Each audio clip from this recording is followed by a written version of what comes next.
cet auditoire. Abba Père, révèle-toi Seigneur, manifeste ta puissance, transforme-nous Seigneur à l'image de Jésus-Christ et le Fils de ton amour.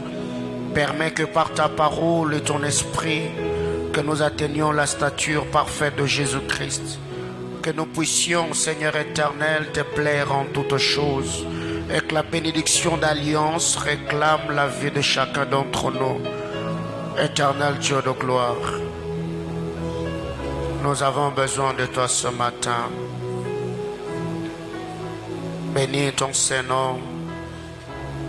Nous psalmodisons, Seigneur, ta sainte et glorieuse présence et ton Saint-Nom au milieu de nous. Bénis-nous, parle à nos cœurs. Au nom de Jésus. Amen. Amen, amen. Alléluia. Que le Seigneur nous bénisse abondamment. Pouvez-vous m'aider à saluer votre voisin? Gloire à Jésus. Alléluia. Amen, amen. Je vous salue au nom de Jésus. Et ce matin, je vous souhaite un merveilleux culte. Que le Seigneur bénisse abondamment la chorale. C'était vraiment bénissant. Que le Seigneur vous fortifie de plus en plus. Ce matin, nous bénissons le Seigneur. Nous lui rendons de multiples actions de grâce pour son amour, sa bonté, sa faveur et surtout sa bonne main sur nous. Nous sommes très reconnaissants pour la réussite et le bon déroulement du culte inaugural.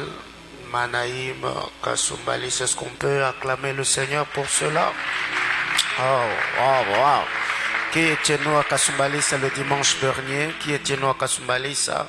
Je vous assure, c'était formidable. On a passé des moments merveilleux dans la sainte et glorieuse présence de Dieu. Et c'est depuis le dimanche passé que nous avons commencé une nouvelle série d'enseignements autour du thème l'art de bâtir. Le dimanche, j'avais introduit le mercredi, le vendredi.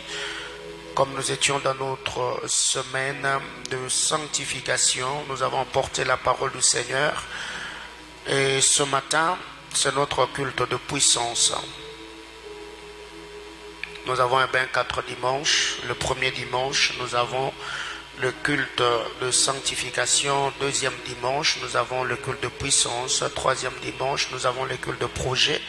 Le dernier dimanche du mois, c'est le culte de famille. Parce que nous croyons que nous nous sanctifions et la sanctification attire l'onction de Dieu, la grâce de Dieu, la faveur de Dieu nous permet d'opérer dans la puissance. Mais nous n'avons pas seulement la puissance venant du Saint-Esprit, mais nous avons également des projets. Et c'est l'onction de Dieu sur nous qui va nous permettre, amplifiant nos habiletés, nous capacitant dans la réussite de nos projets et nos entreprises. Mais pourquoi nos projets doivent réussir? Parce que nous avons des familles à nourrir. Il y a des gens que nous devons soutenir. Nous devons soutenir l'œuvre de Dieu et quelque chose selon certaines règles. L'art du grec, techne. Techne qui veut dire faiseur ou encore métier. Et Larousse définit le mot bâtir au sens figuré comme le fait d'établir, le fait de forger le caractère de quelqu'un, le fait de se former ou encore de se développer soi-même. Bâtir du grec oikodomeo qui veut dire remettre en état, rebâtir, réparer ou encore édifier. Et le mot bâtir de l'hébreu bana qui veut dire être rétabli, être formé, élevé ou encore revêtir. Bien-aimés dans le Seigneur, le texte que nous venons de lire, le texte de Actes des Apôtres chapitre 26, c'est le mandat. Pour ceux qui étaient avec nous à Kasumbalesa, une fois de plus, nous avons encore parlé de la vision, on a expliqué un bon nombre de choses et je crois que cette année, comme nous l'avons fait l'année passée, chaque année, je reviendrai là-dessus parce que l'Église doit s'imprégner. Tu dois être en mesure d'expliquer la vision du centre missionnaire Manaïm sans avoir les notes à main. Parce que nous l'avons dit la semaine, quand Dieu appelle un homme, il ne lui donne pas le micro. Quand Dieu appelle un homme, il lui donne un message, il lui donne une mission, un mandat, une dotation céleste qui va permettre à ce dernier d'exercer, de travailler selon l'appel et la vocation du Seigneur. J'entends quelqu'un me dire Amen.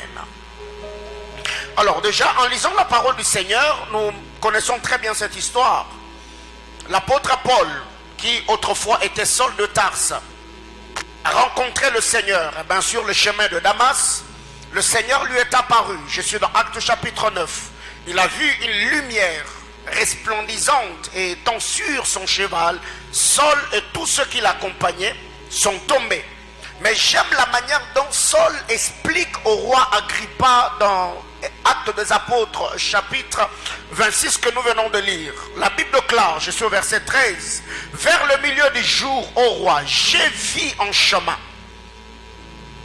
resplendir autour de moi et de mes compagnons une lumière venant du ciel, et dont le l'éclat surpassait celui du soleil. Le verset 14, nous tombâmes tous par terre, et j'ai entendu une voix qui me disait.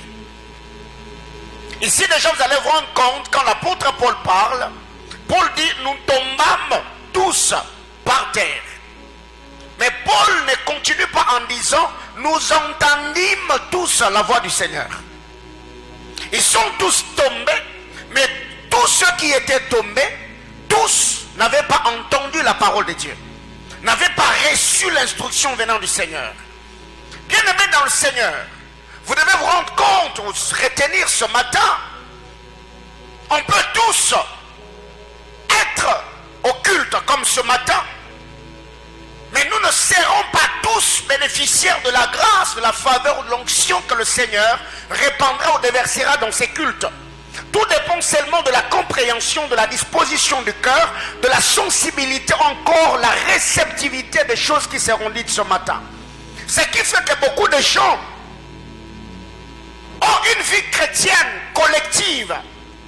Il a la vie de prière de l'église, la sanctification de l'église, la consécration de l'église, mais quand il est seul, quand il est en déplacement, quand il voyage, vous allez vous rendre compte que cette personne-là, la crainte de Dieu qu'il avait au pays, la crainte de Dieu qui se manifestait à l'église, la personne perd la vie de prière, il perd la vie de consécration. Ils sont tous tombés, mais tous n'ont pas entendu la voix de Dieu. Bien-aimés frères, vous devez vous battre autant que vous pouvez avec l'œil du Seigneur, afin d'arranger, afin d'être prêt, afin de vous tenir à la brèche, d'obéir à la parole du Seigneur, pour que vous ayez une destinée glorieuse et avoir une vie au palier supérieur. Que quelqu'un me dise Amen. J'ai répondu, qui es-tu Seigneur?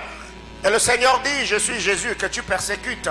Mais lève-toi, tiens-toi sur tes pieds, car je te suis apparu pour t'établir ministre et témoin des choses que tu as vues. Lève-toi, tiens-toi sur tes pieds, car je te suis apparu pour t'établir. Un ministre de Dieu ne s'établit pas. Un ministre de Dieu est établi par le Seigneur. Et cet établissement est produit par la révélation de Dieu. La révélation de Dieu. L'appel du Seigneur. Quand je parle de la révélation de Dieu, je ne parle pas de la révélation dans une vision où Jésus t'est apparu. Mais non. Mais quand tu reçois la parole du Seigneur, quand Jésus-Christ se révèle à toi par sa parole au moyen de son esprit, et cela va te permettre de comprendre ce à quoi tu es appelé, te donner, afin de travailler pour l'accomplissement de dessein de Dieu. La Bible déclare, je te suis apparu pour t'établir ministre et témoin des choses que tu as vues et de celles pour lesquelles je t'apparaîtrai. Je t'ai choisi du milieu de ce peuple et du milieu de païens vers qui je t'envoie. Et c'est le verset 18. Afin que tu leur ouvres les yeux, pour qu'ils passent de ténèbres à la lumière, de la puissance de Satan à Dieu, pour qu'ils reçoivent par la foi à moi le pardon de péché et l'héritage avec le sanctifié. Bien-aimés dans le Seigneur, ce que nous devons retenir, c'est que nous pouvons tous être frappés par la lumière resplendissante, mais tous nous n'entendrons pas la voix de Christ. Est-ce que nous devons savoir quand le Seigneur appelle Paul, Paul a reçu l'appel du Seigneur. Jésus-Christ a révélé à Paul la mission qu'il devait accomplir. La première des choses, il lui dit, je t'ai appelé du milieu de ce peuple, donc le juif, et je t'envoie vers le païen, avec comme mission que tu leur ouvres les yeux. Ici, l'ouverture des yeux dont il est question, c'est ôter la voie de l'ignorance, la voie de l'incrédulité. Car il arrive de fois, en lisant la parole de Dieu, vous allez vous rendre compte qu'il y a beaucoup de choses que le Seigneur a fait par les apôtres avec ses 100 serviteurs. C'est que quand un homme n'a pas encore vu la gloire du Seigneur, la compréhension de la parole de Dieu, la compréhension des desseins de Dieu, cette dernière, son intelligence est voilée. Et nous l'avons toujours dit qu'il y a des gens qui sont intelligents selon les hommes, ils sont sages selon les hommes avec une intelligence obscurcie. Ils ne sont pas intelligents selon Dieu. Et leur intelligence est obscurcie par le passion, par le désir de la chair. Et quand le Seigneur appelle Paul, il lui dit, je t'envoie vers ce peuple-là avec pour mission que tu leur ouvres les yeux. Cela ne veut pas dire que ces hommes-là étaient aveugles, non. Mais ils étaient seulement étrangers aux promesses d'alliance. Ce sont des hommes qui n'avaient pas une communion avec le Seigneur. Ce sont des hommes qui étaient en dehors du programme de Dieu. Et quand le Seigneur appelle Paul, il lui dit, je t'envoie vers eux pour que tu leur ouvres les yeux. De la même manière que le Seigneur, parlant dans le livre d'Apocalypse, il dit, tu te prends pour quelqu'un qui voit alors que tu es aveugle. Viens acheter auprès de moi la collyre que tu appliques sur tes yeux pour que tu voies. Eh bien, il y a plusieurs personnes comme ça qui physiquement ils voient, mais spirituellement ils sont aveugles. Mais ces gens-là, ils ont besoin de voir la gloire du Seigneur dans leur vie, de par la bonne interprétation des Écritures. Selon ce qui est dit dans Ésaïe chapitre 8, le verset 20, à la loi et au témoignage, eh ben, si on ne parle pas ainsi, il n'y aura pas de l'aurore. Donc pour que la lumière apparaisse, il faut qu'il y ait une très bonne interprétation des Écritures. Là où la loi et la grâce est fusionnée, là où Moïse et Jésus est comprise, là où la montagne d'Horeb et la montagne de Golgotha est comprise, là où l'Ancien et le Nouveau Testament sont compris, c'est ainsi que ces deux choses feront éclater la gloire du Seigneur, attirera la faveur de Dieu dans la vie des hommes. J'entends quelqu'un me dire amen. Deuxième mandat ou deuxième mission, afin que tu leur ouvres les yeux. Deux, pour qu'ils quittent les ténèbres à la lumière. Bien-aimés dans le Seigneur, qu'est-ce qui gardait ces gens dans le ténèbre? C'est leur aveuglement spirituel. Et il y a des gens aujourd'hui qui se retrouvent au bas de l'échelle. Il y a des gens qui souffrent, il y a des gens qui croupissent. Il y a des gens jusqu'au-là qui sont emprisonnés dans la puissance de ténèbres. Ils sont dans des cercles vicieux. Pas parce que ces gens-là ne prient pas, mais seulement parce qu'ils ne prient pas comme ils doivent prier. Parce qu'ils ne cherchent pas Dieu comme ils doivent chercher. Parce que leur intelligence est obscurcie. Ce qui fait que il y a plusieurs personnes jusqu'au jour d'aujourd'hui, 5 ans, 10 ans, 15 ans, voire même 20 ans de vie chrétienne, mais ils n'arrivent pas à accomplir la volonté de Dieu, ils n'arrivent pas à vivre la manifestation glorieuse de la puissance du Seigneur, seulement parce que ces gens-là sont aveuglés par la puissance de ténèbres. Leur intelligence est voilée. Quand le Seigneur parle à Paul, il lui dit, je t'ai appelé pour que tu puisses ouvrir à ces gens-là les yeux, afin qu'ils quittent les ténèbres à la lumière. Bien-aimé dans le Seigneur, le salut vient avec le déménagement. Donc quand tu reçois Jésus comme Seigneur et Sauveur, il y a changement d'état, il y a changement de milieu. Donc il faut que tu déménages, tu quittes le ténèbre pour la lumière. Et pas n'importe quelle lumière. Cette lumière, on l'appelle l'admirable lumière. C'est cette lumière où ce monde, c'est le gouvernement. C'est notre royaume où Jésus-Christ est Seigneur, où Jésus-Christ est célébré, où Jésus-Christ règne par son Esprit Saint. Pour que tu leur ouvres les yeux, qu'ils quittent de ténèbres à la lumière. Bien-aimé dans le Seigneur, il est grand temps que la puissance du Seigneur soit déployée dans ta vie et dans ta famille, afin que Dieu t'amène à vivre autre chose. Que quelqu'un me dise Amen. Il y a des gens aujourd'hui qui ne voient pas clair. Ils travaillent comme ne travaillant pas, ils jeûnent comme ne jeûnant pas, ils craignent le Seigneur comme ne faisant rien. Mais quand déjà les yeux s'ouvrent, quand tu vois clair, automatiquement il y a de décisions. La révolution, la compréhension des choses, eh bien, ça va te permettre à vivre la gloire de Dieu. Troisièmement, pour qu'il quitte de ténèbres à la lumière de la puissance de Satan à Dieu. Bien-aimés frères, ils sont aveugles. L'aveuglement le maintient dans le ténèbre. Pourquoi ils sont dans le ténèbre? Parce qu'ils sont soumis à la puissance de Satan. Satan travaille. Je ne sais pas si beaucoup d'entre vous, vous avez déjà assisté au service de délivrance ou déjà vous avez chassé les démons dans le corps. Mais bien aimé, écoutez, Satan n'est pas notre ami. Alléluia. Récemment, il y a une vidéo qui était devenue virale où il y a des bien-aimés, je ne sais pas si c'est au Congo, à Kinshasa, je ne sais pas, ils étaient en train de chanter Satan, mon amabé, Satan, mon amabé. Après, Satan devait vraiment confirmer que Azamo amabé. Alléluia. La podium, wow. Certes, quelque part, il n'y avait pas une très bonne préparation, bonne organisation. Mais au moins, Satan a profité de cela pour vraiment leur faire voir que... Alors, la question que je me suis posée, quand ils se sont relevés, ils ont continué à chanter Satan, Mohamed, ils ont changé de chant. Que quelqu'un me dise Amen. Donc, la Bible déclare, pour que ces gens-là quittent la puissance de Satan. Bien-aimés frères, il y a par moments des choses que nous disons dans nos assemblées, au milieu de chrétiens.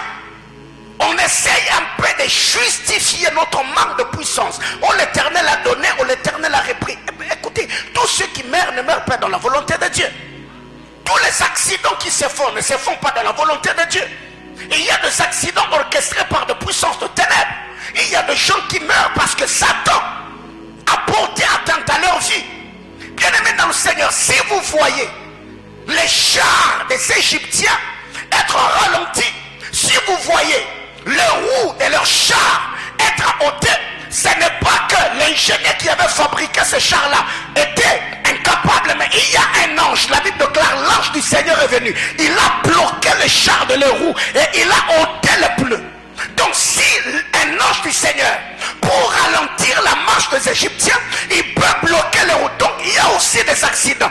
Quand quelqu'un, il est en bon état, il est sobre, il est lucide. Mais quand vous le regardez, vous ne comprenez pas comment il est arrivé. Il s'est jeté dans ce ravin. Non, non, il y a la puissance de Satan derrière cela. Ce qui a fait que la personne perd la vie d'aussitôt. Mais du haut de cet hôtel, à ma qualité du prophète de Dieu, j'étais en train de demander à Dieu que le Seigneur t'affermisse dans sa vocation, que toi et ta famille, que le diable ne puisse pas toucher à ta vie, à ta santé, à ton travail, à ton onction, à ton ministère, au nom puissant de Jésus. Pour qu'il quitte la puissance de Satan à Dieu. Bien aimé, écoutez, quand déjà tes yeux spirituels sont ouverts, tu ne peux pas quitter le ténèbre pour rester neutre. Non, parce qu'il n'y a que les ténèbres et la lumière. Donc si tu n'es plus dans les ténèbres, automatiquement tu es dans la lumière. Il n'y a que la puissance de Satan et celle de Dieu. Donc si déjà la puissance de Dieu est libérée et que les yeux sont ouverts et que tu quittes le ténèbre, automatiquement tu es dans la lumière. Parce que dans cette vie, il n'y a pas de neutralité. Si tu n'es pas avec Satan, tu es avec Dieu. Personne ne me dira dans cette vie, oh non, moi, non. Donc soit tu sers Satan, soit tu sers Jésus-Christ. La Bible déclare qu'il quitte la puissance de Satan à Dieu. Quatrième mission, pour qu'il reçoive par la foi en moi le pardon de péché. Bien-aimés frères, il n'y a pas un nom qui a été donné au Fils des hommes par lequel ils seront sauvés si ce n'est le nom de Jésus. Le pardon de péché, nous le recevons qu'au nom de Jésus. Le nom qui sauve, le nom qui sanctifie, le nom qui purifie. Mais pour que ce pardon de péché, que nous puissions le recevoir, nous devons avoir foi en Jésus. Il n'y a pas foi sans l'écoute de la parole, selon ce qui nous est dit dans Romains chapitre 10. La foi vient de ce qu'on entend. Et ce qu'on entend vient de la parole de Christ. Alors il y a beaucoup de gens aujourd'hui qui ont comme de paradigmes mentaux. Quand vous regardez leur manière de faire, vous allez vous rendre compte qu'il y a de forteresses dans leur tête.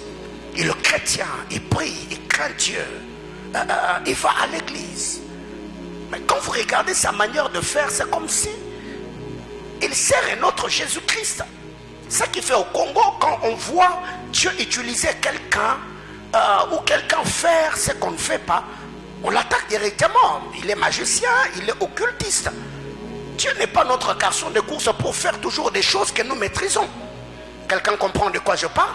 Alors il arrive qu'il y a des gens aujourd'hui, on prie, Seigneur, manifeste-toi, manifeste-toi, manifeste-toi. Et quand Dieu commence à manifester, les mêmes personnes qui ont demandé la manifestation de la gloire de Dieu commencent à se poser des questions. Est-ce que c'est toujours Dieu ou c'est... Non, c'est toujours Dieu. Le Dieu que vous avez cherché là, c'est celui qui est en train d'agir. Alléluia. Donc le pardon de péché, nous le recevons au nom de Jésus. 5, pour qu'ils reçoivent le pardon de péché et l'héritage avec le sanctifié. Voyez-vous? Donc il n'y a pas d'héritage avec le sanctifié sans le pardon de péché. Il n'y a pas de pardon de péché sans la foi en Jésus-Christ. Il n'y a pas de foi sans la déconnexion de la puissance de Satan. On ne peut pas être déconnecté de la puissance de Satan en habitant les ténèbres. On ne peut pas quitter les ténèbres si nos yeux spirituels ne se sont pas ouverts. Quelqu'un me comprend? Donc il y a un travail qui doit être fait. C'est pour cette raison, quand quelqu'un vient à peine de donner sa vie au Seigneur, on ne doit pas le laisser là parce qu'il a dit, Jésus, je te reçois. On a prié pour lui, il est tombé sous l'onction et Dieu lui a fait grâce de parler en notre langue. Mais non, il peut parler en notre langue, mais tout en ayant des liens. Donc il y a un travail de suivi, de cure d'âme, de délivrance qui doit être fait afin que la personne soit affranchie et qu'il serve Jésus-Christ comme le Seigneur attend qu'il les fasse. Alléluia. Alors ce matin, il y a tellement de choses à dire dans ces cultes. Donc, dans l'art de bâtir la vie ou la destinée des hommes n'est pas chose facile. Ça demande du temps, la compréhension, l'illumination, l'onction et le déploiement de la gloire et de la puissance de Dieu. Car l'éloquence ne suffit pas pour convaincre un homme. L'éloquence ne suffit pas pour transformer la vie d'un homme. Alors qu'est-ce que nous devons faire? 1.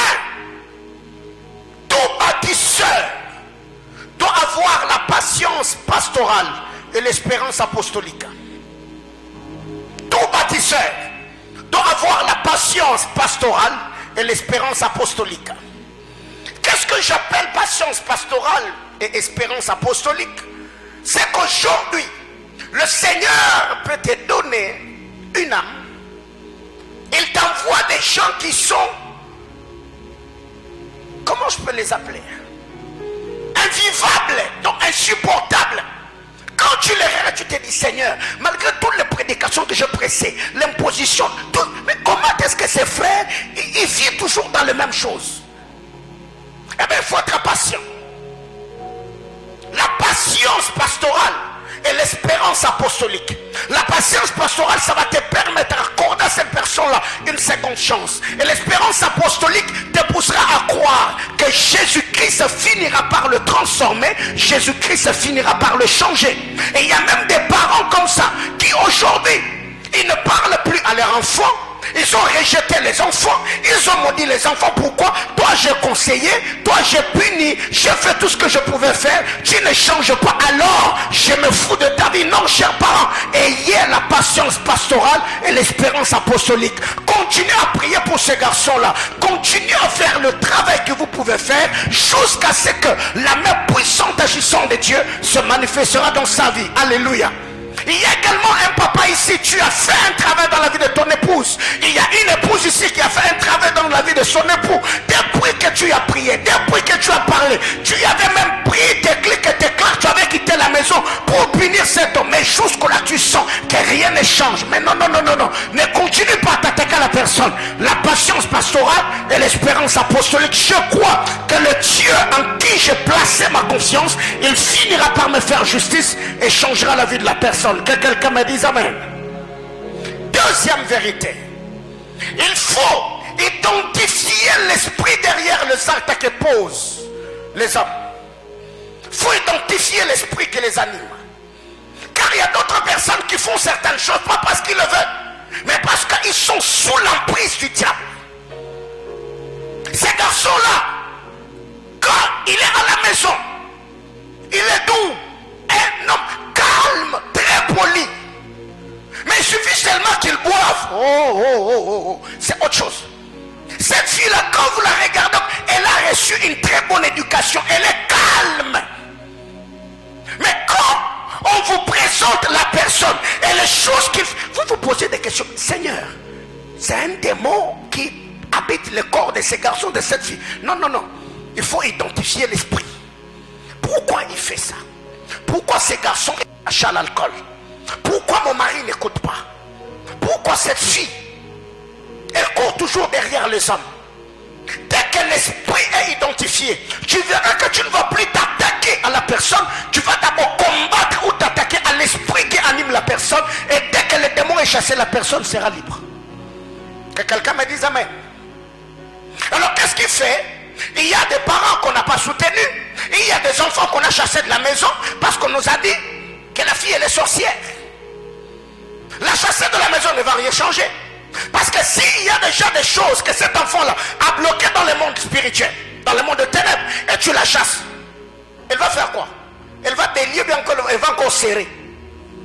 Elle va serrer, n'est-ce pas? Parce que déjà, là, elle pouvait encore peut-être te laisser respirer parce qu'elle est dans ta maison. Maintenant, là que tu l'as chassée, alors elle va se dire, ok, je n'ai rien à perdre. Alors elle va faire quoi? Pas. Donc, il faut identifier l'esprit derrière la personne. Et même sur le plan caractériel, tu peux regarder ton épouse, tu sens qu'elle est insolente, mais non, non, non, non, non. N'insulte pas. Oh non, toi tu es mal éduqué à tes parents. Non, non. Cherche d'abord à comprendre. Elle est grandie dans quelles conditions? Sa famille, comment ils vivaient? Comment ça se passait? Quel est le combat attaché à leur tribu? Tout ça, ce sont des choses qu'il faut comprendre. Que quelqu'un me dise amen. C'est pas un culte de famille, je reviendrai là. 3. Il ne faut pas mépriser quelqu'un à cause de son présent. Ne méprise pas la personne à cause de ce qu'il manque aujourd'hui. Il ne faut pas mépriser. Et si je suis en train de parler des bâtisseurs, ne méprise pas quelqu'un parce qu'il n'a rien aujourd'hui. Alléluia. Bien-aimés dans le Seigneur, aujourd'hui les hommes qui me sont très utiles dans cette église hier, ils étaient informes et vides. Alléluia. Des gens aujourd'hui qui sont puissants dans cette église. Hier ils n'avaient rien. On a crié à eux, on les a prêché la parole de Dieu. On les a impactés, on les a enseigné la parole. Ils étaient étudiants, ils ont fini les études. J'ai béni leur mariage et là je suis en train de bénir leurs enfants. Et je suis en train de consacrer leur maison. Alléluia. Donc ne méprisez pas quelqu'un parce qu'il n'a rien. Bien aimé, écoutez. Quand David, Dieu a répandu sur lui l'huile d'onction, Dieu n'a pas envoyé à David des hommes qui avaient déjà tout. Non, non. La Bible déclare dans la caverne d'Adoulam, Dieu a envoyé vers David les endettés, les mécontents, les hommes à problème. Mais l'onction de David a transformé ces gens-là. Quand vous lisez la parole de Dieu, ce sont les mêmes personnes qui hier étaient endettés, mécontents, hommes à problème, qui sont devenus les vaillants hommes de David. Alléluia. Bien-aimé dans le Seigneur, Dieu peut envoyer quelqu'un dans ta vie. Quand tu le regardes, il n'a pas le profil que tu cherches. Mais crois à la grâce du Seigneur qui est sur toi. Laisse que l'onction travaille et embellisse la vie de la personne. Peut-être dans 2 ans, 3 ans, 4 ans, cette personne-là te sera utile. C'est pourquoi du haut de cet hôtel, ma prière est levée de mon cœur. Et que le Dieu qui a marché avec moi pendant tous ces années, défense grâce et déplace au sommet des collines éternelles. Toi qui es faible aujourd'hui, que la bonne main du Seigneur vienne sur ta vie, que Dieu embellisse ta vie et te bénisse de la plus belle de manière. J'entends quelqu'un me dire amen. 4. Toujours parlant de bâtisseurs, eh ben, faut apprendre à traiter les hommes à leur juste valeur. Faut traiter les hommes à leur juste valeur. Bien, vous savez, même l'homme le plus pauvre sur terre a besoin qu'on lui montre que sa vie serve à quelque chose. Même l'homme le plus pauvre sur terre, il a besoin qu'on lui montre que sa vie serve à quelque chose. Bien, mais ne méprisez pas les hommes. Ne les méprisez pas. Ce qui fait qu'il y a beaucoup de gens aujourd'hui qui ont été déçus par nous, pasteurs, parce que il n'a pas l'argent, on ne connaît pas sa maison, parce qu'il n'est pas véhiculé, on ne l'appelle pas. Et même quand nous prophétisons sur ceux qui n'ont rien, quand on les regarde, on dit Maman, alléluia. Mais c'est lui là qui a déjà le profil quand on prophétise sur lui. Non, je suis en train de voir les poussières d'or. Non, il faut être méchant. Alléluia. Donc comme lui est pauvre, vous voyez le mvumbi. Et c'est lui qui a déjà l'argent. Non, non, non, non, non. D'ailleurs, s'il y a des gens sur qui il faut vraiment déclarer, utiliser l'onction pour leur annoncer des choses glorieuses, ce sont ceux qui n'ont rien. Là, je ne suis pas en train de dire prophétise pour les encourager. Non, tu dis ce que tu as vu en esprit afin de pouvoir que quelqu'un me dise amen. Il faut traiter les âmes à leur juste valeur. Alors, pour ceux qui sont bâtis, car nous avons dit, nous avons des bâtisseurs et nous avons ceux qui sont bâtis.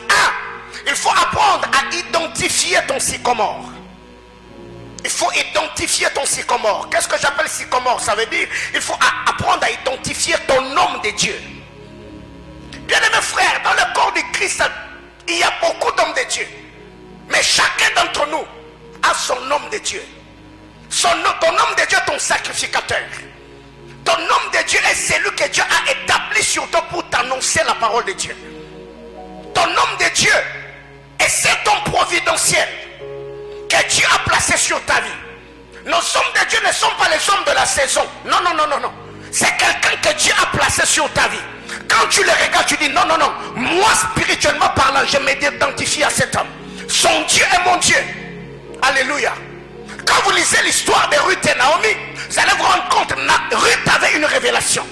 Là où Orpa s'est déconnecté, Ruth s'est attachée. Elle a fini par rencontrer Boaz. Boaz a donné naissance à Obed. Obed a engendré Isaïe. Isaïe a donné naissance à David. Et aujourd'hui, nous parlons de Ruth, la Moabite. Donc, il faut apprendre à identifier ton homme de Dieu. Cet ange que Dieu a placé sur toi, cette onction que Dieu a mis sur toi comme couverture spirituelle, et rester attaché à cette onction-là. 2.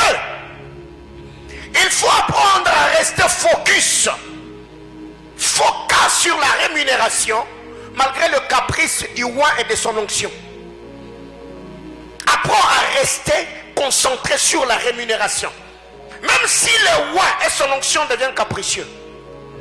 Car il y a un moment où l'onction et le roi peuvent commencer à être capricieux, devenir capricieux. Il faut que je le dise ainsi. Voyez-vous, quand vous lisez l'histoire d'Élie et Élisée, nous l'avons toujours dit dans cette église, Élisée n'était pas pauvre, Élisée n'était pas chômeur. Élie l'a trouvé en train de travailler avec le bœuf de son père.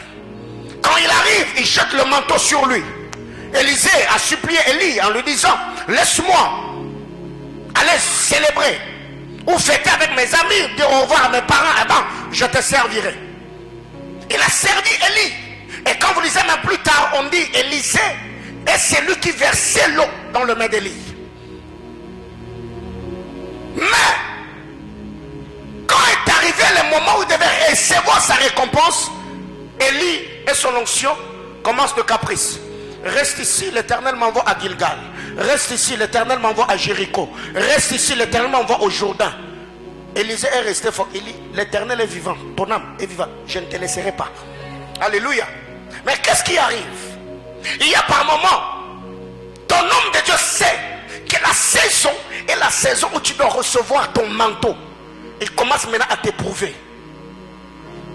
Il présente l'indisponibilité, il devient capricieux, il commence à te compliquer la vie. Et si tu n'es pas sensible, tu vas te dire, ah, lui-même là, il se prend pour qui? Et tu vas te trouver un autre homme de Dieu qui n'aura peut-être pas ce que tu devais recevoir auprès de ton homme de Dieu. Car tout homme de Dieu a son homme de Dieu. Alléluia. Oh, il y a des prêtés un homme de Dieu, n'est-ce pas? Mais au-dessus de lui, il a son homme de Dieu. Je suis un homme de Dieu. Au-dessus de moi, j'ai mon homme de Dieu. J'ai mon sacrificateur auprès de qui je m'agenouille, je paye mes 10 000, m'impose le main. Que quelqu'un me dise amen. Dis à ton voisin, reste concentré. 3 et dernière chose, il ne faut pas chagriner le cœur de ton homme de Dieu. Autrement dit, blesser le cœur de ton oint. Nous l'avons dit le vendredi. Il ne faut pas blesser le cœur de ton oint. Car l'onction que tu blesses finira par te blesser. Alléluia. J'avais dit beaucoup de choses le vendredi là-dessus, je ne vais pas m'attarder là. Il ne faut pas chagriner le cœur de ton oint. Le cœur. Je ne suis pas en train de dire il ne faut pas blesser le cœur de oint. Non, je dis le cœur de ton oint.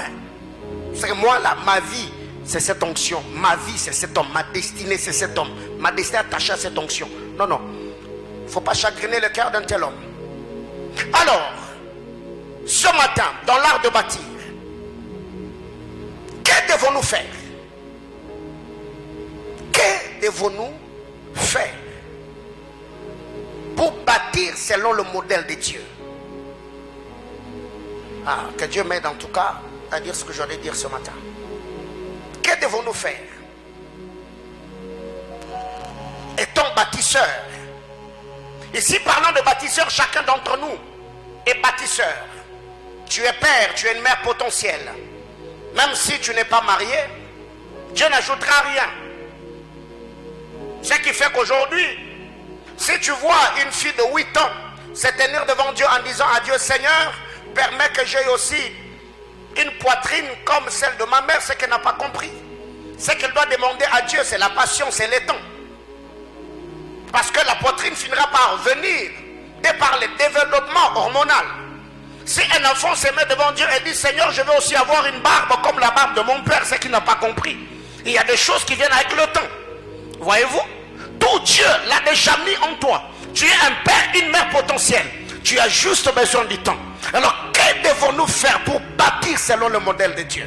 Le vendredi, on avait parlé, je ne sais pas, vendredi ou mercredi, on doit bâtir selon le plan architectural. Comprendre le modèle de Dieu. C'est ce que j'ai appelé la vue panoramique de plan de Dieu. La première des choses ce matin, il faut avoir la révélation sur sa mission. Ou encore avoir la révélation sur la vie de ceux que l'on dirige. Il faut avoir la révélation sur ce à quoi on est appelé, accompli sur la terre des hommes. Presse, donnez-moi Genèse chapitre 49, le verset 28. Genèse 49, le verset 28. Genèse 49, le verset 28. Genèse chapitre 49, le verset 28. Ok. La Bible déclare, ce sont là tous ceux qui forment les 12 tribus d'Israël. Et c'est là ce que leur dit leur père. En les bénissant, il bénit chacun selon sa bénédiction. Il le bénit comment? Chacun selon sa. Bien-aimés frères, savez, alors que j'étais en train de méditer sur cette écriture, j'ai dit, ou j'ai compris, qu'il faut être prophète ou avoir un esprit prophétique pour arriver à faire ça. La Bible déclare, Jacob a béni ses enfants, chacun selon sa bénédiction. Donc il n'a pas pris la bénédiction de Ruben pour le placer sur Siméon. Ce qui fait que quand Judas arrive, il dit, toi tu es lion. Car X n'arrive pas dit, Azer, toi tu es le cuisinier de l'Éternel. Donc il faut avoir un esprit prophétique pour arriver à libérer le parole de grâce sur la vie de chacun selon son appel et sa vocation. Bien-aimés dans le Seigneur, vous savez, il y a des gens aujourd'hui qui sont dans un cercle vicieux. Ils t'attendent en plein jour. Ce qu'ils font ne les réussit pas. Pas parce qu'ils n'ont pas de talent, pas parce qu'ils n'ont pas de potentiel, pas parce que la grâce de Dieu n'est pas sur leur vie. Seulement ils ne savent pas orienter la grâce selon leur appel et leur vocation. Est-ce que quelqu'un me comprend ce matin? La Bible déclare: Jacob a béni les 12, chacun selon sa bénédiction. Alléluia. Ok. C'est là que je vais parler. Vous savez, la compréhension de sa mission facilite l'investissement. Quand on comprend sa mission, ou quand on a compris sa mission, ou quand on a compris la mission qui est attachée à la vie de quelqu'un, cela va nous faciliter l'investissement dans la vie de cette dernière. Bien-aimés frères, aujourd'hui, je sais la mission qui est attachée à la vie de cet homme. Eh bien, même ma manière de prier pour lui, je ne vais pas prier en demandant autre chose. Je passerai plus de temps demandant à Dieu des choses qui cadrent avec la mission que Dieu lui a assignée. Ce qui fait qu'aujourd'hui, il y a des gens qui se mettent à prier. En janvier, il a prié pour le mariage. En février, il a prié pour la santé. En mars, il a prié, je ne sais pas, pour l'onction. Donc jusque-là, il n'y a pas de sujet de prière qui font battre ton cœur. Quand tu t'aimes à prier, tu dis non, non, non. Ça, ce sont des prières providentielles pour ma destinée. Ça, ce sont des prières qui seront comme des autels ou des piliers qui vont soutenir ma destinée sur la terre des hommes. Bien-aimés frères, je peux entreprendre, mais je ne passerai pas tout mon temps à demander à Dieu l'onction des affaires. Mais non, l'onction des affaires, ce sont des prières secondaires pour moi. Si je passe du temps à prier, Seigneur, illumine les yeux de mon esprit, je vais comprendre les Écritures. Ouais, moi, que l'onction de Dieu sur ma vie fasse telle et telle autre chose pour que j'aie un ministère efficace afin de diriger et de nourrir le peuple que tu as placé sous mon autorité. La compréhension de sa mission facilite l'investissement. Alors, chose que là, toi, tu t'inquiètes. Oh non, moi, on s'intéresse. Papa, on va s'intéresser à toi parce que jusque-là, nous-mêmes, on ne maîtrise rien. Je suis ton pasteur. Je ne sais même pas ce que tu fais dans la vie. Parce que moi et toi, on n'a jamais parlé. Je vais déjà répondre aux questions que tu es en train de te poser. Donc, retenons que la compréhension de la mission va faciliter l'investissement. 2. La compréhension de la mission peut faciliter l'orientation. La compréhension de la mission peut faciliter l'orientation. Imagine-toi, tu viens dans mon bureau, tu me dis pasteur, alors que j'étais en train de prier, Dieu m'a dit telle et telle autre chose. Moi, je sens que mon fardeau, j'ai une onction entrepreneuriale. Je dois faire les affaires. Et tu viens, tu me dis pasteur, mais malgré l'onction que je sens, je vais aller faire la théologie. Et toi, tu penses que je vais t'encourager? Je vais t'orienter de par là la mission que tu as, n'est-ce pas? Ce qui justifie. Quand le Seigneur m'a parlé que je serai le père de roi, de sacrificateur, je serai un prophète attaché à la cour royale, qu'est-ce que je fais? La prophétie m'a orienté. Je suis allé à l'université faire les relations internationales. Pourquoi? Parce que je me suis dit, si le Seigneur m'a appelé à être le père de telle et telle catégorie de personnes, donc je dois être équipé, je dois réfléchir comme eux, je dois voir leur jargon, je dois voir la compréhension des choses comme eux. Alléluia. Donc la compréhension de sa mission peut faciliter l'orientation. Quand je sais que toi, tu as des ambitions politiques, tu viens et tu me dis, oh non, je vais faire la théologie. Papa, il y a quoi entre toi et théologie? Mais non. Quelqu'un comprend de quoi je parle? 3. La compréhension de la mission peut faciliter l'accompagnement. La compréhension de la mission peut faciliter l'accompagnement. C'est la compréhension de la mission qui va même permettre à ton homme de Dieu d'accompagner.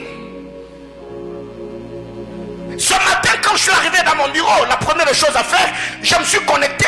J'ai écrit au pasteur Jonathan. J'ai libéré les paroles de grâce sur leur dimanche. Je suis allé dans le groupe WhatsApp où je suis avec tous mes fils pasteurs ici à Lubumbashi. Je les ai écrits. J'ai écrit, j'ai béni leur dimanche, tout. Pourquoi je le fais? Parce que je sais qu'aujourd'hui, ils doivent tenir le micro à main. Ils doivent prêcher la parole. Bien-aimé dans le Seigneur, quand déjà la mission est comprise, ça va faciliter l'accompagnement. On va t'accompagner en fonction de la compréhension de la mission. Mais le problème avec toi jusque-là, tu te plains que personne ne s'intéresse à toi. Tu n'as pas des agents accompagnateurs parce que personne ne maîtrise ou ne comprend ce à quoi tu es appelé. Tu es un homme à tout accomplir. Tu fais tout. Alléluia. La compréhension de la mission rend conscient et peut nous permettre à bien canaliser notre énergie. La compréhension de la mission nous rend conscient. Et cela va te permettre à bien canaliser ou orienter ton énergie, ton savoir-faire. Tu vas les concentrer. Pourquoi? Parce que tu as compris ce à quoi tu es appelé. Bien aimé, écoutez. Depuis les jours où j'ai compris la raison de mon existence sur la terre des hommes, j'ai arrêté à tâtonner. Tout ce que je fais dans ma vie, tout est derrière mon appel et ma vocation. Si j'achète un livre, c'est pour le ministère. Si j'achète une veste, c'est pour le ministère. Si j'achète une montre, c'est pour... Tout ce que je fais tourne autour du ministère. Maintenant, le problème avec toi, c'est que parce que tu ne comprends pas ou ne maîtrises pas ce à quoi tu es appelé, tu es dans tout. Voyez-vous? Ce qui fait que quelqu'un ce matin, quand il s'élève, on commence toujours par être évangéliste. Évangéliste Paulin. On devient pasteur Paulin. On monte. Après, on devient apôtre. La compréhension de la mission. Et il y a même des gens dans cette église. Quand je vois quelqu'un te dire, oh non, moi je l'appelle de Dieu. Moi je suis appelé au ministère d'adoration. Moi je suis chantre. Mais quand tu regardes la manière dont les chantres, je dis, est-ce que cette personne comprend? Alléluia. Ça veut dire quand déjà tu comprends ce à quoi tu es appelé, tu feras que ton énergie, tu vas concentrer toute ta force dans ce à quoi tu es appelé. Tu vas bâtir ton tibia. Tu vas suivre des formations de gauche. Pourquoi? Parce que tu sais déjà que moi sur la terre des hommes, Dieu m'a appelé à faire chose X, chose Y. Mais pourquoi on tâtonne? Parce qu'on ne maîtrise rien. Et en tâtonnant, le temps ne t'attend pas. Ce qui fait qu'il y a des gens qui découvrent ce à quoi ils sont appelés à 40 ans. Et tu vois maintenant une telle personne, quand on dit, lui aussi chante, oh papa, faut arrêter. Faut arrêter. Donc, il y a besoin de repêchage. Alléluia. Ça besoin de repêchage. La compréhension de la mission détermine même notre manière de prier. Même les paroles de grâce qui seront libérées sur la vie du porteur de la grâce. La compréhension de la mission détermine même notre manière de prier. Ou encore les paroles de grâce qui seront libérées sur le porteur de la grâce. Parce que la mission en soi, c'est une grâce que Dieu a déposée sur nous. Même ton homme de Dieu, les paroles qu'il libérera sur ta vie, il libérera cette parole selon la grâce qui repose sur toi. Quelqu'un comprend de quoi je parle? Imaginez-vous, j'ai devant moi un de mes fils, une de mes filles, qui a l'appel entrepreneurial. Lui ou elle est appelée à exceller dans les affaires. Si je serais en train de prier pour une telle personne, quel type d'onction je vais libérer sur sa vie? Maintenant, il y a d'autres personnes, quand ils viennent comme ça, quand tu les regardes, tu ne maîtrises rien. Et tu ne sais pas ce que tu dois demander à Dieu. Et je me mets à parler en d'autres langues. Comme ça, le Saint-Esprit lui-même, il va dire ce que Dieu veut. Qu'est-ce qu'il y a? Et tu verras quelqu'un, il est là. Il commence. Oh Seigneur, fais-le grâce. Seigneur, fais-le grâce. Oh Abba, je demande la grâce. Mungu, nemayakotu. Pourquoi? Parce que déjà la personne est confuse. Mais si déjà je vois quelqu'un comme Doc, ça venir s'agenouiller, je sais d'abord, ce dont il a besoin, c'est l'onction du ministère. Je peux demander autre chose, oui. Je vois Jonas, je dis oui. D'abord, les ministères. Et les restes. Hein? Maintenant, le problème avec toi jusque-là, c'est que même quand tu viens là pour recevoir la prière, là, par moment, il faut seulement prier en d'autres langues. Parce qu'en priant en d'autres langues, ce sont les mystères que c'est un esprit qu'on dit des mystères. Donc je dis à Dieu, Seigneur, je ne sais même pas ce que je dois dire. Parce qu'il y a d'autres personnes pour qui nous demandons l'onction financière alors que son plus grand besoin, c'est que la personne doit abandonner le péché. On dit, Seigneur, j'ai prié, donne-lui la vie de prière. Lui-même dedans là, c'est des aka.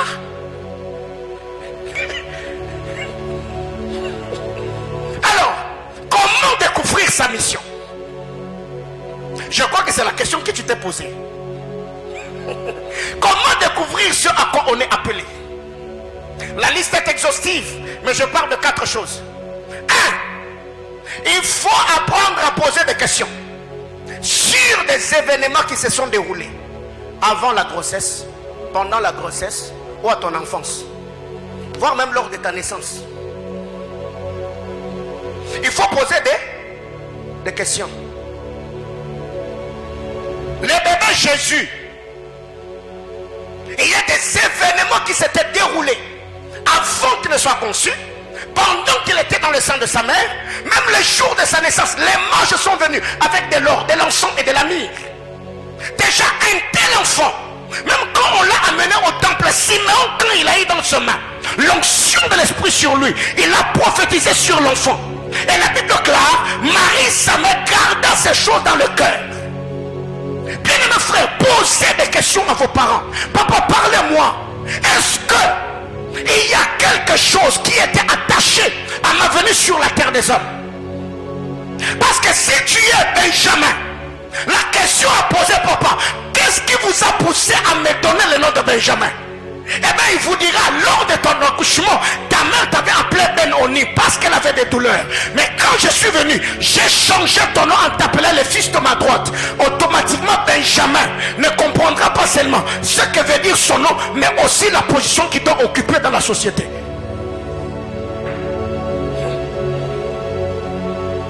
Posez des questions.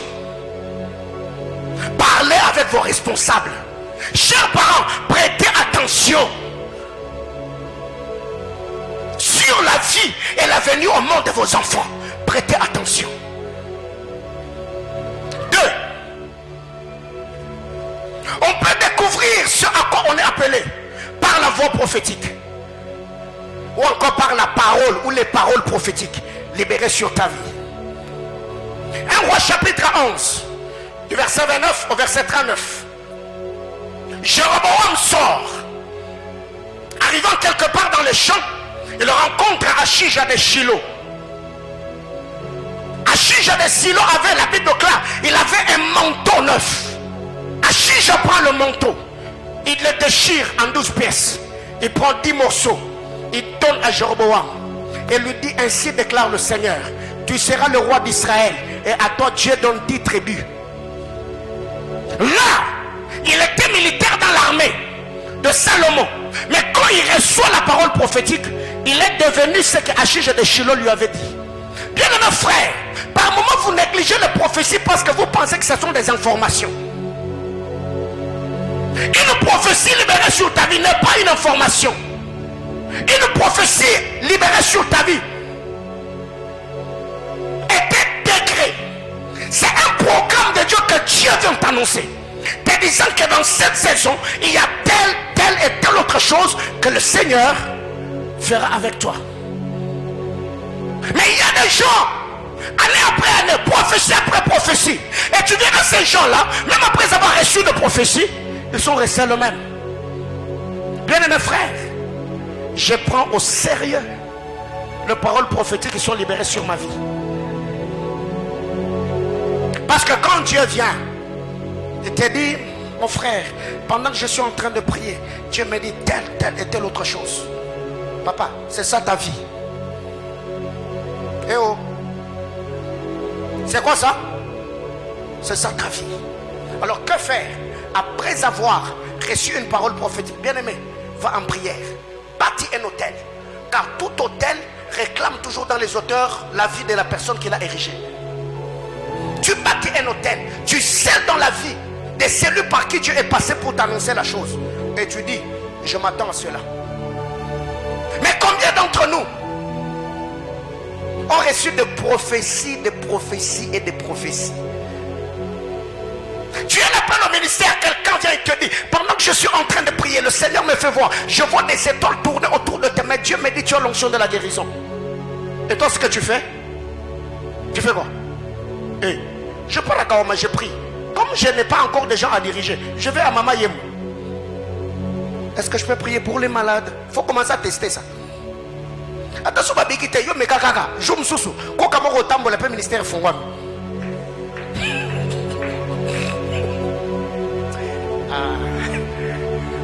Beaucoup de gens aujourd'hui, vous êtes en retard parce que vous avez pensé ou cru que tout ce qu'on vous a dit de la part de Dieu, c'était des informations qu'on vous donnait. Parce que quand Dieu te dit que tu seras telle et telle autre chose, le Seigneur n'est plus là où il t'a parlé. Dieu t'a précédé déjà dans ce qu'il t'a dit. Il attend juste que toi tu comprennes qu'est-ce que tu dois faire pour le rejoindre et vivre la manifestation de sa gloire. Je prends un exemple. Il y a l'homme de Dieu Thierry, qui est là, le berger Thierry. Ses frères, il a un talent fou. C'est un artiste de taille. Mais à un moment, Thierry venait dans mon bureau. Oh papa, je fais la médecine, mes études, machin. Oh, j'ai le projet d'aller à l'étranger. Un jour, j'ai dit à ses frères, j'ai dit, papa, tu es en train de t'embrouiller pour rien. Parce que médecine, là, quand tu fais là, c'est pour avoir là l'argent, n'est-ce pas? Mais tu vois déjà les talents que tu as là. Bien aimé, depuis un temps, il est en train de faire des portraits qui, aujourd'hui, lui ouvrent certaines portes et il rencontre certaines autorités. Voyez-vous? Hein? Vous pensez qu'il a... Est-ce que tu as encore le fardeau de la médecine? C'est parti. Mon portrait, c'est la mungwa. Alléluia. Et déjà, le portrait qu'il a fait, les personnes ou les personnalités qu'il est en train de... Ce sont des autorités. Et déjà une telle personne, qu'est-ce qu'il doit comprendre? Il ne doit pas commencer à faire des portraits pour des gens. Non, non, non. Je peux faire pour un pasteur, mais je vais commencer à cibler ces hommes-là. Je cible ces gens-là. Parce que je peux faire un portrait. Je mets le portrait sur Facebook. Ça peut arriver auprès d'une autorité. Bah, tu reçois un billet d'avion. Maïcha peut fungwami. Allô? Parole prophétique. Quand on prophétise sur toi là, dis-toi aïe, aïe, aïe. Mais le problème aussi c'est quoi avec vous? Il suffit seulement qu'on t'appelle. Mon frère vient. Je suis en train de voir la lettre K. Et ça finit avec la lettre A. Mais je vois comme Kalala. Papa, on n'a même pas encore dit autre chose. Tu es évanoui. Mais le reste là, qui va entendre à ta place? Non, reste d'abord debout. Tu entends. Dès qu'on finit là, tombe maintenant. Alléluia. Même Siméon, c'est quand il a vu Jésus qu'il a fait la prière et dit, Seigneur, tu peux prendre ton serviteur. Donc parce que seulement on t'a dit que tu t'appelles Mouchinga. Tu commences à prier, à crier. Oh, non, calme-toi d'abord. Prophétise. Et quand il dit seulement, ainsi m'a parlé le Seigneur, Maman Yomogobi. Pourquoi? Parce que tu as déjà un. Ce qui fait qu'il y a des gens sur qui on libère des traits, mais ils sont déjà évanouis. Et la personne qui va entendre à ta place là, il ne va pas te les communiquer comme si c'était toi-même qu'ils avaient entendu. Que quelqu'un me dise amen. 3. Le songe. Le songe. La vie du frère Joseph. Bien aimé frère, prêtez attention à ce que vous voyez. C'est ce matin que je me suis rendu compte que Dieu m'avait parlé d'une chose. Je n'avais pas trop prêté attention. Je me suis vu un jour, je ne suis pas en train de prophétiser là. Un jour j'ai eu une vision nocturne. Je me voyais avec un pasteur qui dirige une église à Bandundu. J'étais en train de parler avec lui, tout. Et on parlait très bien. Avant-hier, je vois le pasteur m'écrire. Papa Paulin, on a vu les photos des cultes inaugurales Kasumbalesa. On est fiers de vous, papa.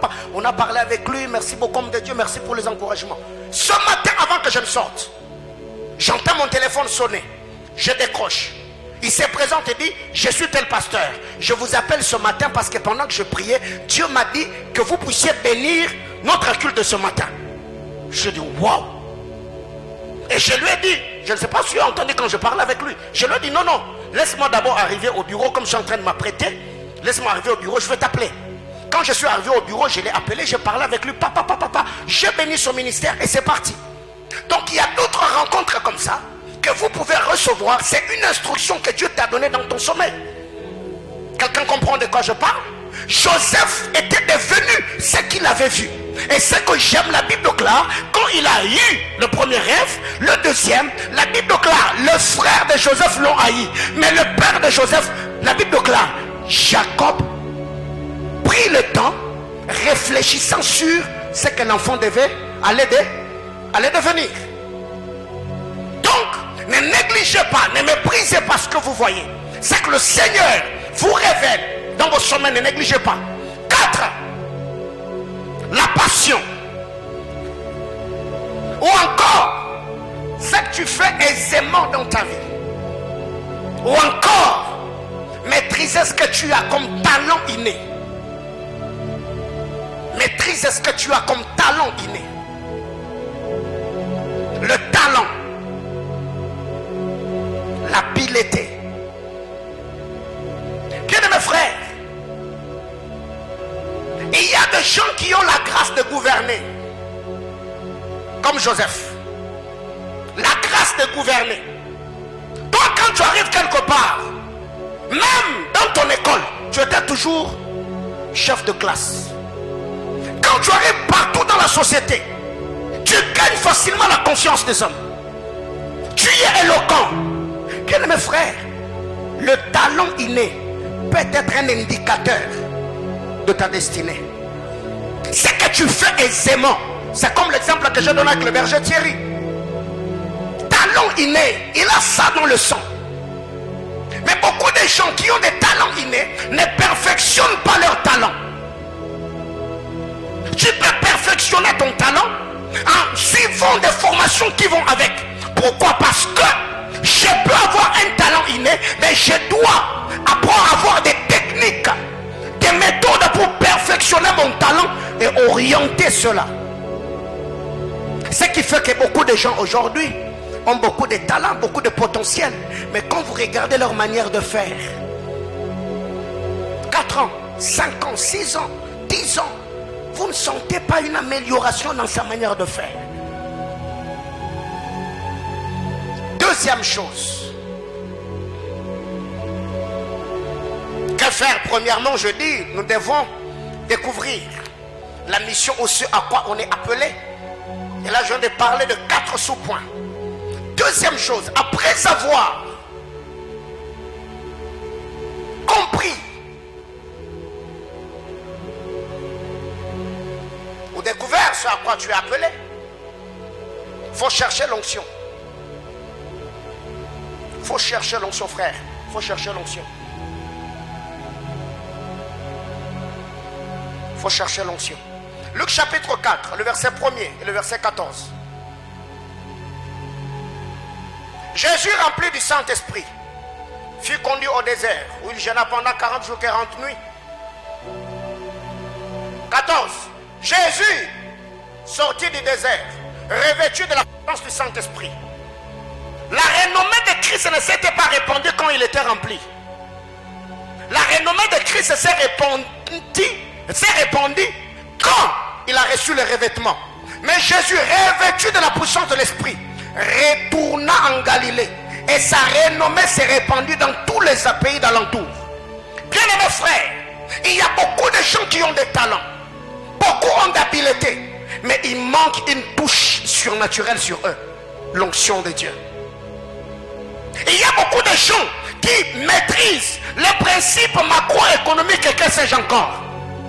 Mais dans leur business, ils n'évoluent pas. Ils sont dans un cercle vicieux. Seulement parce que il y a quelque chose qui manque à ce qu'ils font. La grâce et l'onction de Dieu. Plusieurs sont éloquents. Mais ce qui manque à leur éloquence, c'est l'onction de Dieu. Bien-aimés frères, la Bible clare tout ce que Joseph entreprenait, ça prospérait. Pas parce que la saison était favorable, pas parce qu'il avait la maîtrise des principes économiques, mais parce que l'Éternel était avec lui. Dans d'autres versions, on dit parce que la bonne main du Seigneur était sur lui. Bien-aimés frères, soyez des hommes qui cherchent la sainte et glorieuse présence de Dieu. Payez le prix dans la prière, payez le prix dans le jeûne, cherchez l'onction de Dieu et vous verrez comment le Seigneur fera briller vos vies.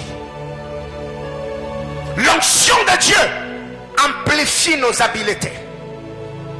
Quand l'onction de Dieu est sur toi, frère, avant l'onction, David chantait pour des bêtes. Après l'onction, il a commencé à chanter pour le roi. Avant l'onction, David a composé des psaumes dans la forêt. Mais après l'onction, David a commencé à composer des psaumes dans le palais. Bien-aimés frères, c'est l'onction de Dieu sur David qui a fait quitter David du berger au guerrier. L'onction. C'est que l'onction qui vient sur toi ne vient pas seulement pour perfectionner ce que tu as, mais l'onction a la capacité de révéler d'autres choses qui sont en toi mais que tu n'as jamais découvert.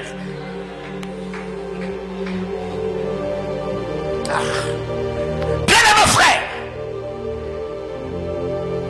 la question que je me pose, c'est que tous ceux qui réussissent dans ce siècle, dans cette génération, frère, ils ne réussissent pas parce qu'ils sont intelligents.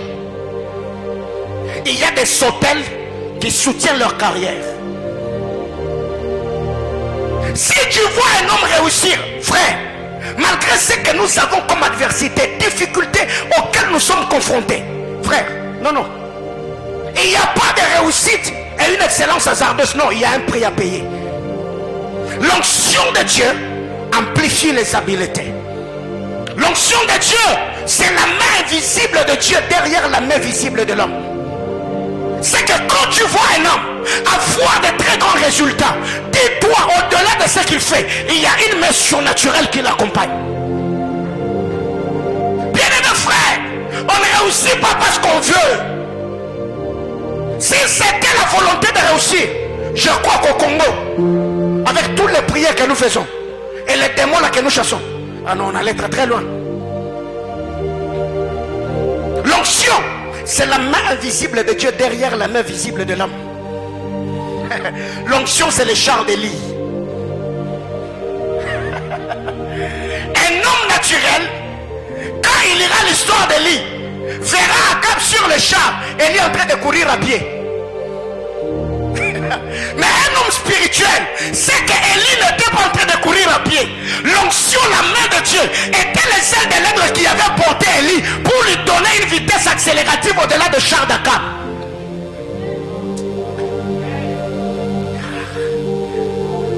Bien-aimés frères, cherchez l'onction. Il y a des gens qui me posent des questions. Comment tu fais? Je ne fais rien. Bakou. Et pas quoi? Mafuta. Faut chercher l'onction. Et tu verras, quand cette fraîche onction viendra sur ta vie, il y aura une touche de plus. Frère, quand un homme a l'onction, ça se sent, frère, ça se sent. Vous savez, l'onction de Dieu sur un homme l'amène dans sa saison sabbatique, la saison du repos, où tout ce que tu fais te réussit. Bien aimés frères, il y a des gens dans ce pays, dans cette nation, qui ont de voix, quand ils se mettent à chanter, tu te dis, oh my God, mais malgré leur voix, ils n'ont rien fait, ils ne sont pas connus. Mais quelqu'un d'autre a une voix rock. Mais celui-là, frère, alors qu'est-ce qui arrive? Il y a des gens comme ça. Hey, ils passent tout leur temps à chanter dans les douches. Lui, quand il entre dans la douche là pour se baigner là, il peut faire même des heures. Parce qu'il est en train de chanter. Il a une voix terrible. Quelqu'un d'autre, les 2 heures là que toi tu chantes sous la douche, lui il passe 1 heure du temps devant le trône de Dieu en train de Seigneur, je n'ai pas une belle voix. Seigneur, soutiens-moi. Quand j'ouvrirai ma bouche, Père, que ton peuple soit béni. Et quand il tient le micro avec sa voix rock là, vous pleurez. Bien aimé, dis à ton voisin, cherche l'onction.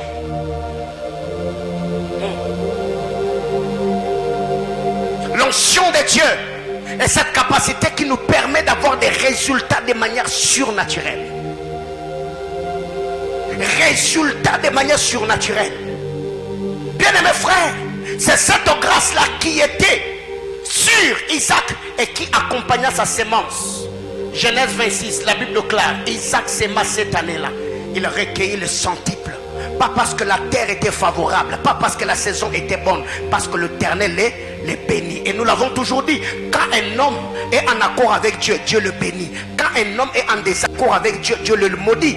Selon le texte de Deutéronome chapitre 28, le Seigneur dit, si tu obéis, je te bénirai. Si tu désobéis, je ferai quoi? Je te maudirai. Donc, quand tu as l'onction de Dieu, frère, l'onction a la capacité de briser les cercles vicieux. Là où plusieurs transpirent, quand tu as des résultats escomptés, et les autres, écoutez, c'est lui qui y a c'est lui qui manifeste la différence dans ce qu'il fait. Il finit par devenir une référence. Ceux qui se démarquent, ceux qui ont la différence dans leur manière de faire, ils finissent par devenir une référence. Donc quand quelqu'un voudra faire, ils vont se référer à toi. Il faut qu'on fasse comme lui. Et ça, c'est ce que je suis en train d'expérimenter dans mon ministère.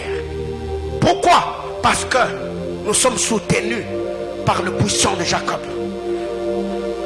Pas parce qu'on est intelligent, pas parce qu'on est éloquent, pas parce qu'on... Non. Parce que la grâce de Dieu est là.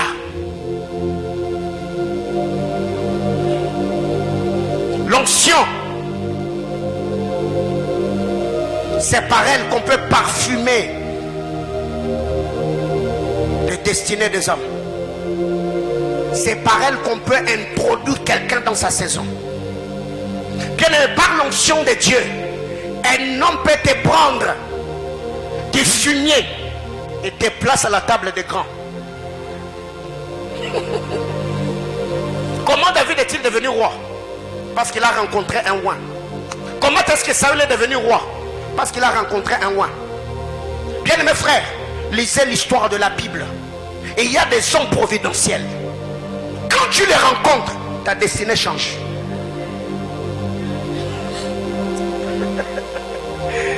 Oh my God. Alors qu'est-ce qui arrive très généralement? C'est que quand Dieu te place au pied d'un roi, bien aimé, ne te contente pas d'être seulement dans la juridiction de cet homme-là. Mais on doit par moment s'évaluer.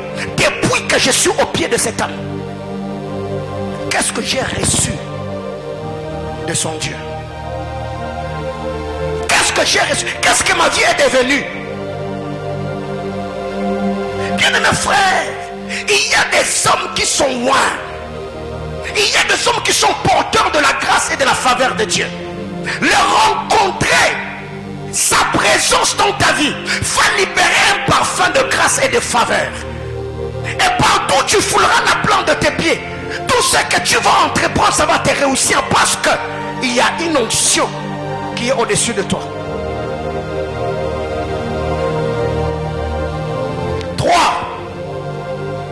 L'onction reçue, on doit apprendre à l'entretenir. On doit entretenir l'onction. Par la prière, le jeûne et l'obéissance à la parole de Dieu. L'onction doit être entretenue. Recevoir l'onction est une chose, l'entretenir en est une autre.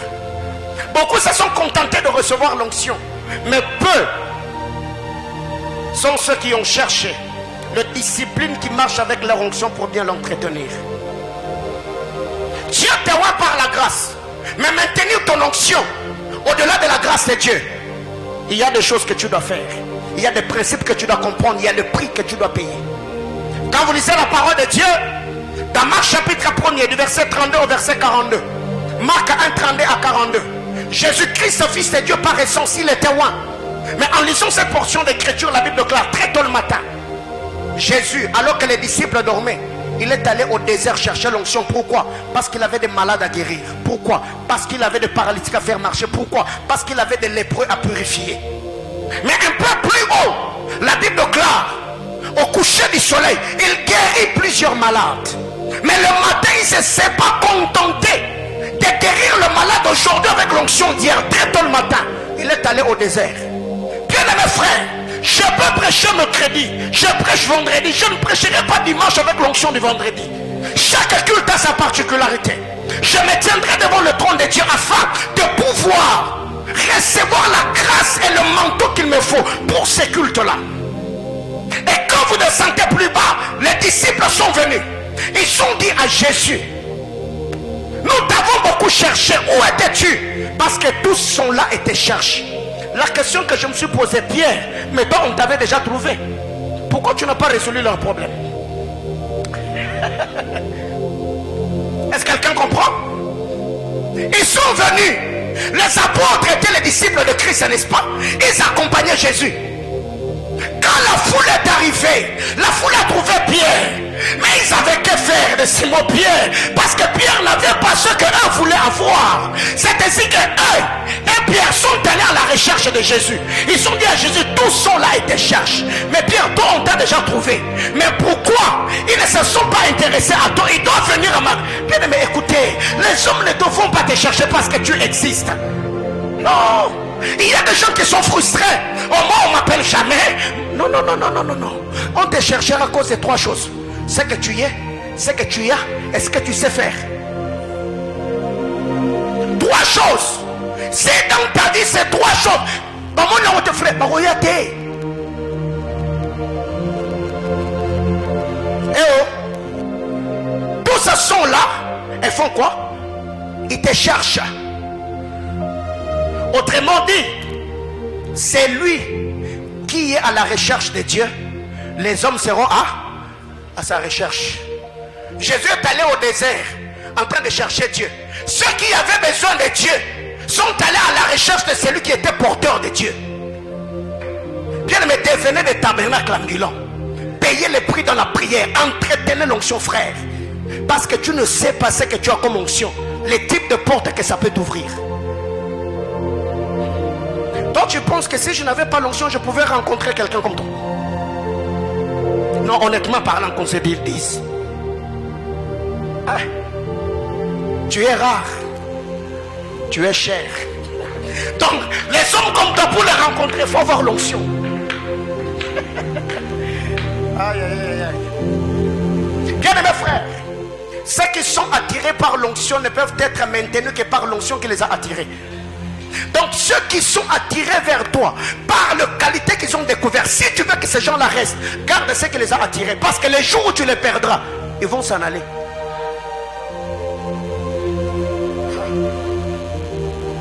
Frère, vous savez, dans cette église, les jours que je commencerai à vivre dans le péché, toi-même là, sans discernement des esprits, je commençais à avoir une certaine lourdeur seulement pour venir à l'église.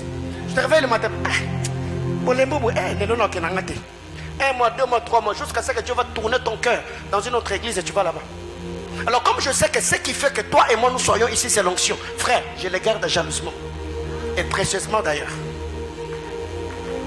Alléluia. Dis à ton voisin, entretiens l'onction. L'onction, il faut l'entretenir. Oh là, oh là, oh là, oh là. Rapidement, quatrième chose. 4. Il faut libérer les paroles de grâce. Il faut libérer les paroles de grâce. Deutéronome 33, le verset 6. Deutéronome 33, le verset 6. Deutéronome 33, le verset 6. Moïse arrive, il regarde Ruben. Il dit que Ruben vive, qui ne meurt point. Et que son peuple se multiplie. C'est que le constat que Moïse avait fait, c'est que aux Rubénites étaient attachées des choses. 1. L'infertilité. 2. L'esprit de mort. Quand je parle de la mort ici, ce n'est pas seulement une mort physique. Ça peut être la mort relationnelle, la mort matérielle, la mort spirituelle, la mort financière. Et quand Moïse arrive, il dit que Ruben vive et qu'il ne meurt point. Et que ses hommes soient nombreux. Bien-aimés frères, la malédiction sèche, la malédiction détruit, la malédiction freine, la malédiction bloque. Mais quand on présente, expose sa vie à l'autel, on doit recevoir le parole de grâce. Parce qu'un culte spirituel a 3 grandes parties. 1. Le temps d'adoration. Quand je parle d'adoration, c'est adoration en argent, offrande, louange, adoration en termes de parole. 2. Il y a l'étape de la parole. Quand la parole de Dieu est prêchée. 3. Il y a la bénédiction sacerdotale. Donc ces 3 choses, si elles ne sont pas réunies dans un culte, ce culte-là n'est pas un culte spirituel. Parce que ceux qui viennent exposer leur vie à l'autel, ils ont besoin d'adorer Dieu. 2. Ils ont besoin de recevoir la parole de Dieu. 3. Ils ont besoin de recevoir la parole de grâce, qui vont leur capacité afin de pouvoir conquérir le territoire. Que Ruben vive, qui ne meurt point, et que ces hommes se multiplient. Je vais revenir là et c'est là qu'on va clôturer. Les paroles de grâce ou prophétiques, ce sont des clés qui ouvrent les portes de la destinée. Les paroles de grâce sera comme l'échelle de ton ascension qui va te mener au palier supérieur. Les paroles de grâce réorientent et repositionnent dans la vie. Les paroles de grâce, elles communiquent la vie. 5e et dernière chose, il faut livrer les batailles spirituelles. Ephésiens chapitre 6, je ne serai pas long ici. Ephésiens chapitre 6, du verset 10 au verset 17. Il faut livrer le bataille spirituelle, le combat spirituel. Il faut se lancer dans le combat spirituel. Nous l'avons toujours dit. Isaac, quand il regarde Ésaü, Genèse 27, au début, il lui dit, prends ton arc, prends tes flèches, va dans les champs et fais quoi? Chasse-moi du gibier. Là, c'était avant que Jacob ne prenne sa bénédiction. Après que Jacob ait pris la bénédiction d'Ésaü, Isaac regarde Ésaü. Il lui dit, si tu continues à utiliser l'armure que tu avais avant que la bénédiction ne te soit prise, tu vas échouer. Alors, change l'armure si tu veux t'en sortir. Que faire? C'est en maniant ton épée que tu auras ton pain. Ça veut dire, par les paroles de grâce sorties de la bouche d'Isaac, il a changé la mission et l'armure de son fils. Avant, il était chasseur, mais après, il est devenu guerrier. Bien-aimés frères, nous avons été bénis de toutes sortes de dimensions spirituelles dans les lieux célestes. C'est dans les lieux célestes que nous livrons le baptême spirituel. Tout se fait là-haut, dans les lieux célestes. Bien-aimés frères, il y a des gens aujourd'hui qui savent qu'ils sont des grands destinés. Mais quand on dit chasse le démon, tu vois la personne chassant le démon en train de chiquer. Frère, pose la question à Job. Cherche même les dirigeants de la chorale qui chantait Satan Mohamed. Pose-lui la question. Tu verras que ce frère-là, s'il est sérieux, depuis il a respecté Satan. Il y a des gens qui vivent le retard dans leur destinée. Il y a des gens qui ont des destinées estropiées. Il y a des gens dont la vie est morose, elle est destinée dégoûtante. Pourquoi? Parce que il y a une main noire sur leur destinée. Mais quand tu comprends ces choses, toute révélation qui ne produit pas la révolution est fausse. Les vraies révélations produisent la révolution. Quand déjà Bartimée a reçu la révélation que Christ, c'est lui qui était en train de passer tel celui de la postérité de David, la révélation a produit la révolution. Fils de David, ayez pitié de moi. Même quand les autres lui faisaient taire, il a dit, c'est aujourd'hui ou jamais. Alors, on va prier le Seigneur ce matin. Je finis avec mon enseignement. Moïse s'élève. Il dit qu'un Ruben vive. Et que ses hommes se multiplient. Pourquoi Moïse a parlé qu'aux hommes et n'a pas parlé aux femmes? Parce qu'il savait la loi de la multiplication est attachée à l'homme, car c'est l'homme qui est porteur de la sémence. C'est ce qui est arrivé en Exode, en Égypte. Les hommes d'Israël étaient exposés aux corvées, parce que les Égyptiens savaient, un homme qui travaille beaucoup la journée, la nuit il sera fatigué. Alors pour empêcher à Israël de se multiplier, on n'a pas séquestré ces hommes, on a soumis les hommes d'Israël aux travaux pénibles pour le fragiliser et les empêcher de se reproduire. Mais ce que j'aime, la Bible clame, plus on les accablait, plus ils se multipliaient. Bien-aimés dans le Seigneur, plus la puissance de ténèbres, plus les sorciers vont se coaliser, plus le Seigneur va également accentuer le mouvement angélique dans ta vie.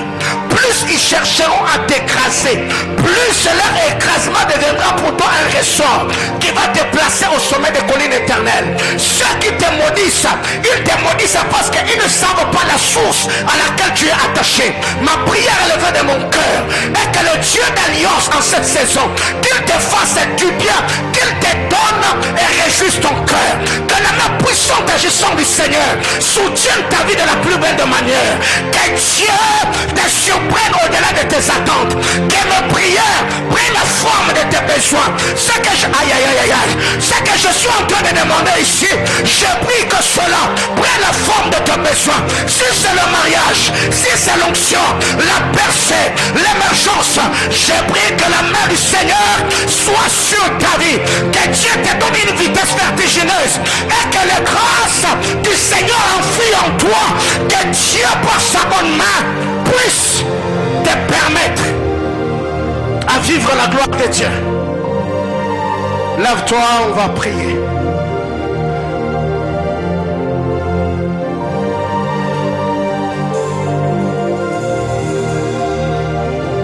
J'ai fini mon message. Je ne sais pas ce matin comment tu vas formuler tes prières, mais je voudrais que tu pries en fonction de ce que tu as entendu ce matin. Je voudrais que tu pries le Seigneur. Je n'ai pas un sujet de prière à te donner te disant prie pour telle et telle autre chose. Mais ton esprit ce matin a capté quelque chose. Ton esprit ce matin a compris quelque chose. Je voudrais que tu pries en fonction de ce que tu as saisi et retenu ce matin dans ce message. Est-ce que quelqu'un peut-il élever la voix, prier le Seigneur? Parle à Dieu.